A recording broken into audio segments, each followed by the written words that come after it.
about this before on the show. When it comes to Grinder, I've been on Grinder in the past, and the way people talk to I know me you've when I'm on told us. Grinder is Yes, ridiculous. I know. But like when I've used other apps such as I don't use them anymore, so I'll just fucking say like Scruff. Uh huh.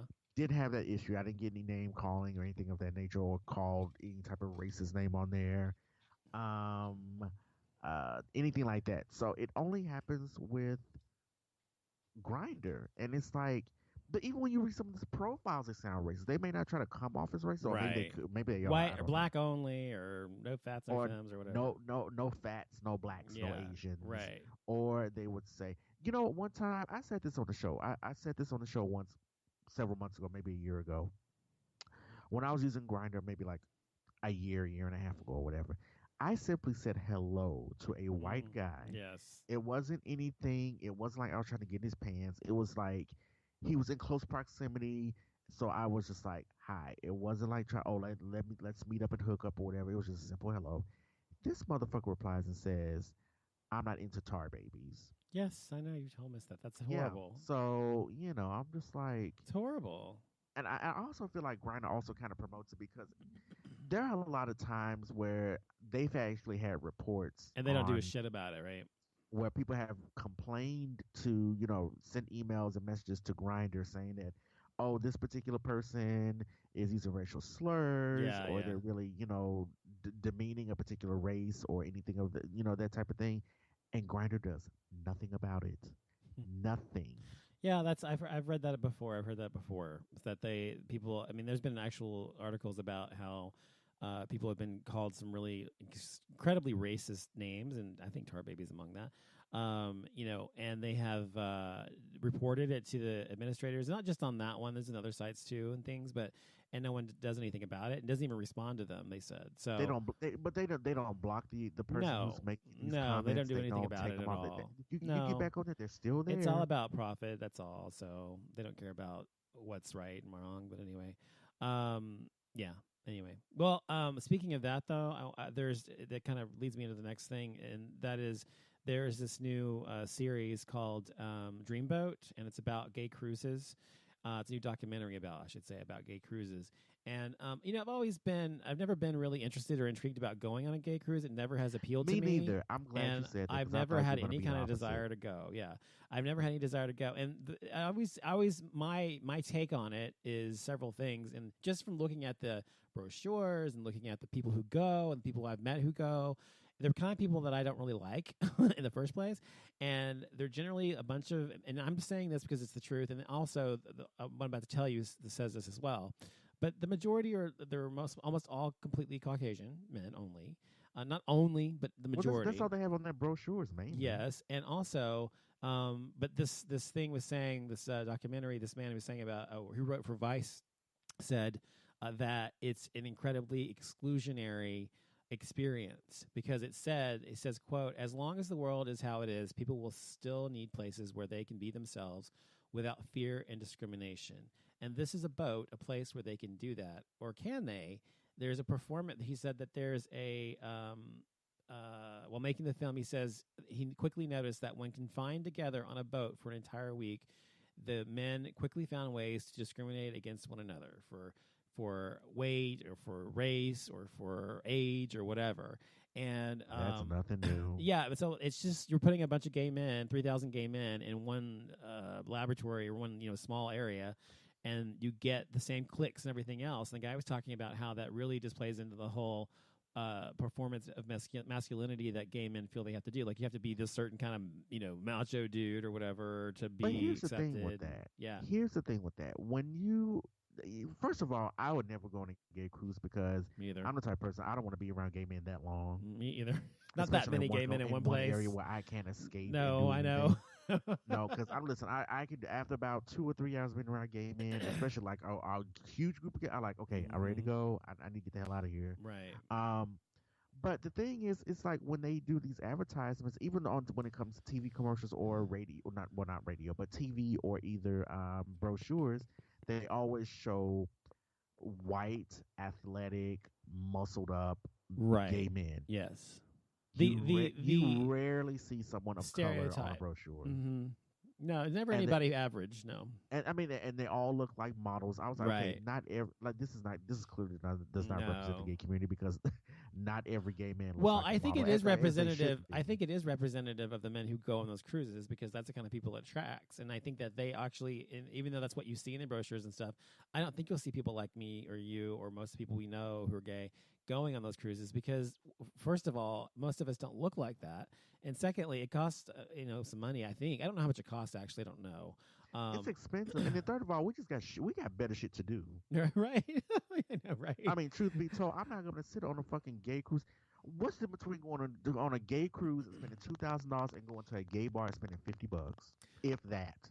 Right, and it says was that I'm on the ground and not on water. That's the only fucking difference. the guy, the documentary guy, or the guy who wrote about the documentary says describes the cruise as being a 24/7 quest for pleasure seeking that involves crazy parties and no sleep on what he describes as a boat of dreams and a boat of disillusionment and partying and getting drunk and seeking love and friendship and sex. So it's nothing but an expensive ass Southern decadence. it's a white party in more ways than one, basically. It's expensive. They sit there and do all types of blow and other drugs, and sex, and they probably go around fucking each other, probably recording that shit on their phones to show their friends when they get back in town. Right. I mean, it's no different than the shit they do in Southern Decadence. So yeah, it's like it's the same thing. Why would a friend of mine actually wanted to go on that, wanted to invite me on that, and I told him hell no. He's like, you don't want to go? No, I don't want to go. No. If I want to spend $2,000, let me go to some place that I actually would enjoy on land. because I'm telling you exactly because I'm telling you if I were to go on a cruise on an all gay cruise, being clearly where I don't fit the profile for the rest of them. Well, first of all, I'm black and I'm stocky. Yes. And I don't look like a model by any means. I mean, I'm not unattractive, but I ain't no damn, twink either. So it's like, I feel like I would spend $2,000 and just sit in my damn room all damn the whole damn time. Well, I think that's one of the things that's interesting about this guy who's writing about this at this documentary, and I think that's one of the things it brings up, and is that I think as gay men, we are. I know when I came out, I've told you this, but when I came out, I expected everybody to just be. I was like, oh my god, I can't wait to be around other gay people like me and find people like myself and be accepted and for who I am and blah blah blah. In reality, I was not accepted because I'm biracial and because I'm and I'm not the stereotype of what you're supposed to be accepted in being gay. And so I never felt like I was like, oh, part of this community where people just love me because I'm part of their community. No, in the gay community, you have cliques and you have people who you fit in with and people who won't accept you because you're different. And you have people who do accept you because they like you for who you are. But you have to find your tribe within the gay community. You can't just like be gay and say everybody's accepting you because you're gay. That's not how it works. And so I'm saying that this brings up those same kind of feelings for most people, I think. And I had the same thing because when I turned 18, I remember on the night of my 18th birthday, I went to my very first gay club. Me too. In Memphis, it was called Amnesia. It's not there anymore now. It's a straight club called Senses or some shit. But it was called Amnesia, and I was just like taken back by all the lights and the music. Because this was like an experience for me. Yes, you know what I mean? Yes. So, and I was like, oh, this is what it's gonna be like. I'm thinking that it's gonna be fun and have a good time, which I did have fun and a good time that particular night. But as time progressed, like shortly afterwards, maybe like a month into it, I was like, well, hold on now. This ain't what I thought it was going to be. This is not the way I imagined it in my head. Yeah, the reality sets in. Yeah. So then, reality sets in. I was like, oh, yeah, they don't like me because I'm a person of color, or I'm too dark or not dark enough, or I'm too skinny or not big enough, or they don't like the way I wear my hair or anything like that. Right. I mean, it could have been, it's the stupidest shit. Well, it's always going to be, the thing is, though, it's just, this goes for me too. There's always going to be people who don't like you for whatever reason. The problem is the reasons that these people don't like people is because they're shallow, superficial reasons. They're not reasons that really matter. They're like, race or appearance and things like that, or how much money you make or what you do or whatever. It's never about, things that are meaningful, like you're a bad person or you know what I mean? It's about stuff that's stupid. So that's what makes it so shallow and stupid and superficial, is that they hate you based on stuff that's dumb. So You don't fit a certain stereotype, and I think that's wrong. But whatever, it is what it is. I know that most people who go out and go to clubs, and I was already around the gay community long before I was 18 because I was out when I was 14 years old, right, and I was dating guys when I was 15 years old who were in their 20s. So I was already in the community before that. But when I first went out to my first gay club, that my first night, I had a really good experience. But as you said, after a while, you begin to see kind of the way things work and how people have their certain places and da da da. Right.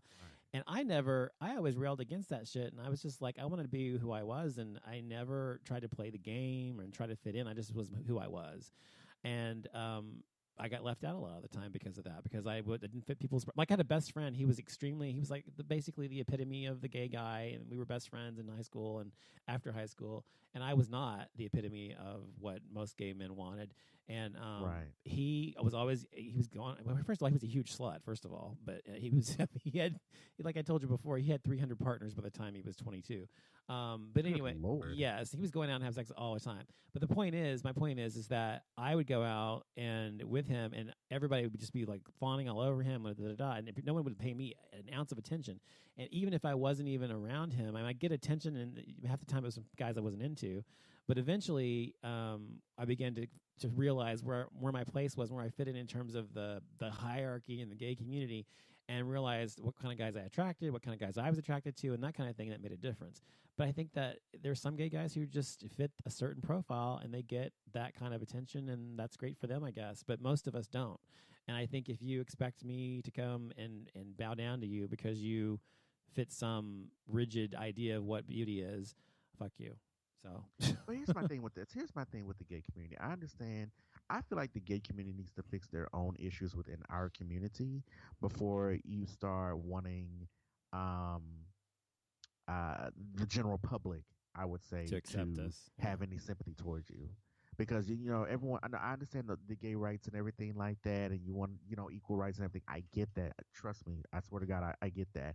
However, how are you gonna say you want equal this and equal that, but we treat each other like shit all the time, every time, whether it's on social media, apps, or whatever the case may be. Well, that's the same problem with any community, like the black community or women's rights. Well, no, I mean, every community has their own issues. I get that. I have Asian friends that say, "Oh yeah, we have our own issues in the Asian community." Like every community has their own issues. We get that. Yeah. But that type of thing. But here's my thing.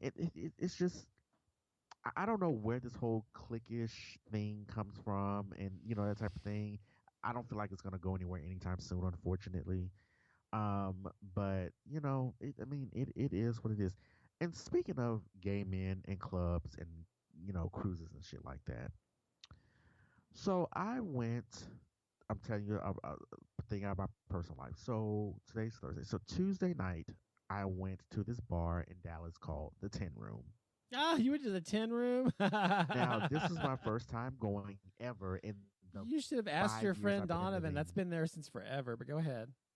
So I decided to go. I went with a friend. He wanted to go. And he was like, "Oh, it's fun. It's a fun place to go." And dancers. Yada, yada, go yada, dancers. Yada. Now, here's my thing. I'm not...